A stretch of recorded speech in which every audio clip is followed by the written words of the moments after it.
Aurélie, je le lisais, le mois dernier, tu as écrit un article sur les banques qui repartent à la conquête des primo-accédants. Alors, est-ce que ça y est, les jeunes vont enfin pouvoir acheter? Ce n'est pas si facile. La vérité, c'est que le pouvoir d'achat immobilier est en baisse. Je ne vous apprends rien, les taux sont élevés, les prix ont à peine commencé à s'ajuster. Il y a un problème d'accès pour les primo-accédants, ce sont ceux qui sont les plus en difficulté.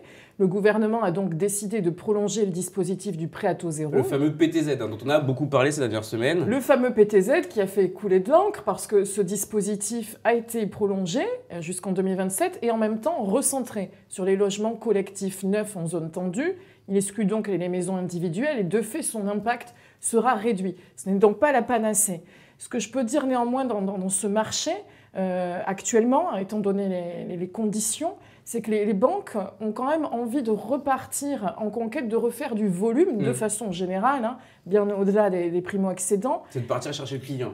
Tout à fait. Elles avaient des marges qui étaient fortement contraintes en 2022. Certaines ont quand même fortement fermé les vannes, même si elles s'en défendent. Elles disent que c'est un problème de demande de la part des emprunteurs. Il est vrai qu'il y a une forme d'attentisme chez les emprunteurs, mais il est vrai aussi que certaines banques avaient, du fait de ces marges négatives, un petit peu fermé le robinet. Aujourd'hui, la situation se renversent et elles veulent repartir un petit peu en conquête. Elles en retrouvent un peu d'air et notamment cette mensualisation du taux d'usure qui a aussi aidé pas mal à débloquer la situation. Caroline, tous les courtiers nous disent sentir un retour des banques. Alors à quelles conditions elles reviennent pour les emprunteurs mais aussi pour vous, leurs partenaires courtiers? Alors oui, c'est très net. On est dans une situation qui s'est un peu inversée, puisque les mois précédents, on avait pas mal de transactions, mais on avait des banques qui avaient fermé le robinet. Depuis le mois d'août, certaines banques nous disent retrouver les bonnes conditions pour prêter et revenir sur le marché et justement faire de la marge. Ce qu'on voit aujourd'hui, c'est qu'avec un taux d'usure à 6,11 sur 20 ans et des moyennes de taux autour de 4,30, ça laisse de l'espace vraiment pour ces banques pour refaire de la marge et surtout pour mettre un coup de boost sur la conquête client, puisque quand elles ont fermé leur tuyau du crédit, on le sait, le crédit, c'est le premier produit harpon pour conquérir des nouveaux clients et ensuite les équiper. Donc les banques sont en déficit de clients, donc elles reviennent sur le crédit. Et mais ça va les être très lent bonnes aussi, c'est peut-être ça qu'il faut préciser pour les personnes qui nous regardent, c'est que c'est relancer la machine, c'est aussi très lent, notamment pour les gros réseaux. Tout à fait, mais elles le font dès maintenant. Et là, je peux vous le dire, depuis quelques jours, on a des banques qui baissent leur taux barème. Des baisses de 0,10, des grosses banques, des baisses de 0,10, des baisses de 0,20. Certaines banques qui s'étaient mis un petit peu en marge et un peu en stop baissent leur prix. D'autres banques qui veulent vraiment, et des grosses banques, être plus dans la conquête et aller chercher des parts de marché, font des baisses de 0,20. Donc là, c'est Mais, en ce moment, mais on alors a eu pardon, on ne ces comprend pas infos parce que hier et avant-hier. Parce que pendant très longtemps, les banques se sont plaintes de ne pas avoir assez de marge, d'avoir un delta beaucoup trop faible entre les taux d'intérêt, le taux d'usure, disant que ça bloquait tout le marché. Puis là, finalement, déjà, elles commencent à rebaisser leur taux d'intérêt. Oui, parce que elles ont la marge. Donc maintenant, les conditions de marge sont bonnes.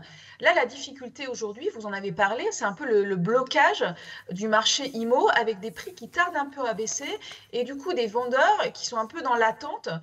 Donc un manque de transactions. Donc les banques aujourd'hui, pour aller capter un maximum de dossiers de crédit, on revient dans une concurrence Le jeu de la qui concurrence est qui saine, reprend. mais qui est véritable entre les banques.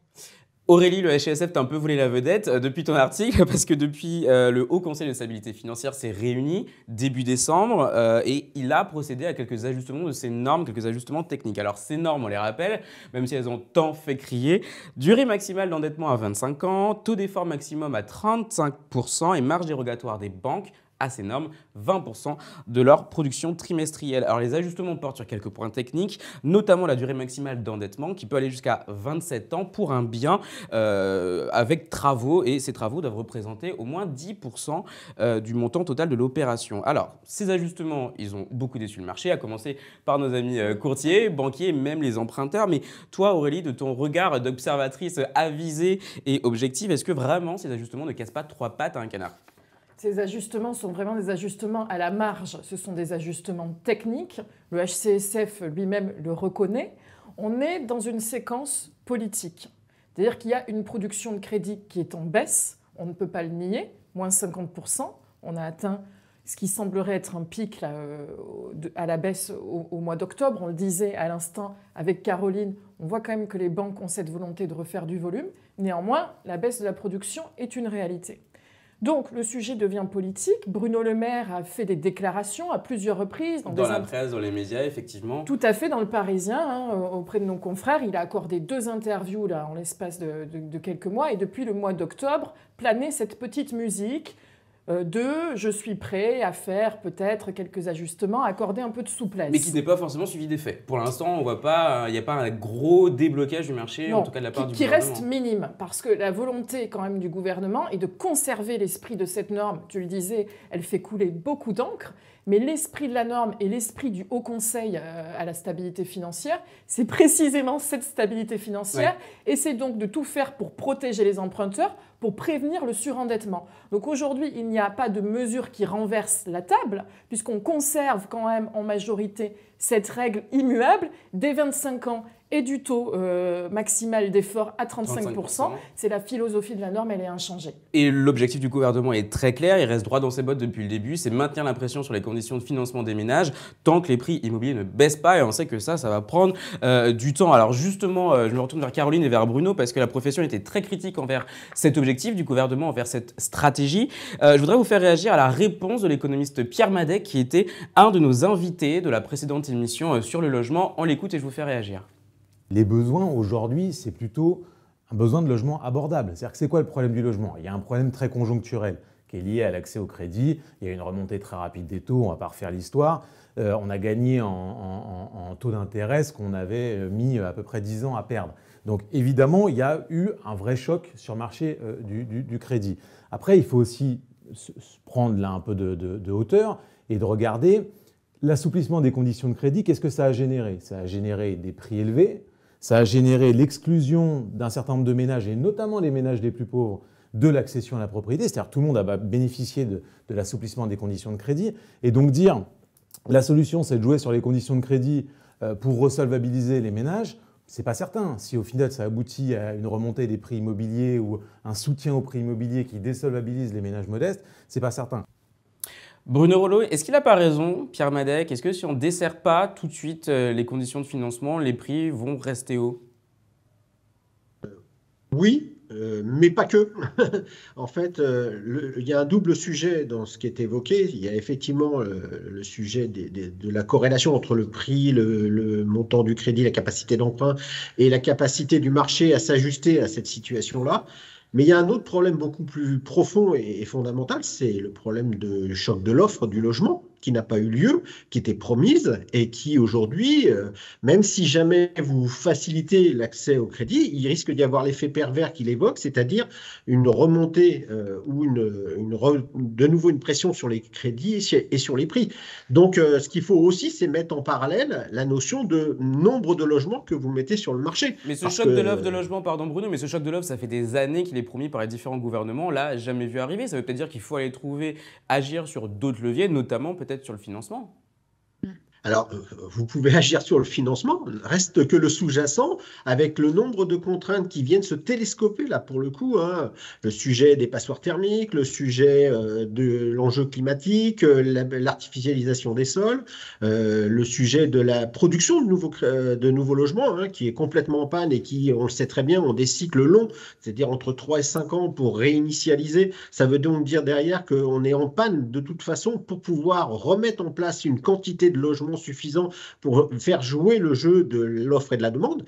Donc le crédit est un ajustement, mais il n'est pas le seul et il ne peut qu'accompagner un autre élément. Et dernière chose, Gaëtan, c'est que on est en train de parler effectivement du PTZ, vous en parliez tout à l'heure, on en reparlera sans doute, mais on sait aussi que la Cour des comptes pointe du doigt depuis des années le coût pour l'État dans ses recettes fiscales, et est-ce qu'on n'est pas aussi aux limites du système d'aide à l'accession?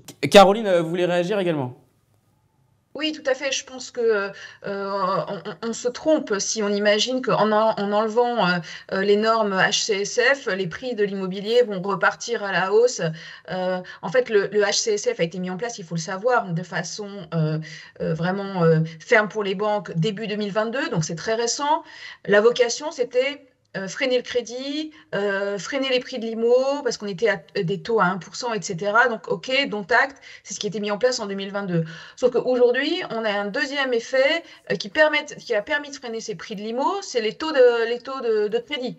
Hein, donc aujourd'hui, on conjugue deux freins qui sont à la fois le HCSF, à la fois les taux de crédit. Et pour moi, si on a un moratoire sur les normes HCSF, les conditions de crédit suffiront à freiner le prix et même encore à faire baisser les prix pour resolvabiliser les emprunteurs. Oui, c'est vrai que le paradigme de taux a changé. Caroline a raison. Cette norme, elle a été édictée et Dans un autre temps. Oui, rendue contraignante dans un monde où les taux étaient très bas, le crédit abondant, bon marché, et il y avait cette volonté de refroidir le marché. Effectivement, le gouvernement et le HCSF se cachent derrière l'argument du surendettement, Caroline l'a dit, mais la volonté, c'était refroidir le marché. La donne a changé. Pour l'instant, moi, ce qu'on me dit au HCSF et à Bercy, on s'accroche à cette idée qu'il faut que les prix de l'immobilier décrochent, s'ajustent, et qu'il n'est pas question de toucher la norme. Donc le message est lancé par Caroline pour un moratoire, mais pour l'instant, il ne passe pas à Bercy.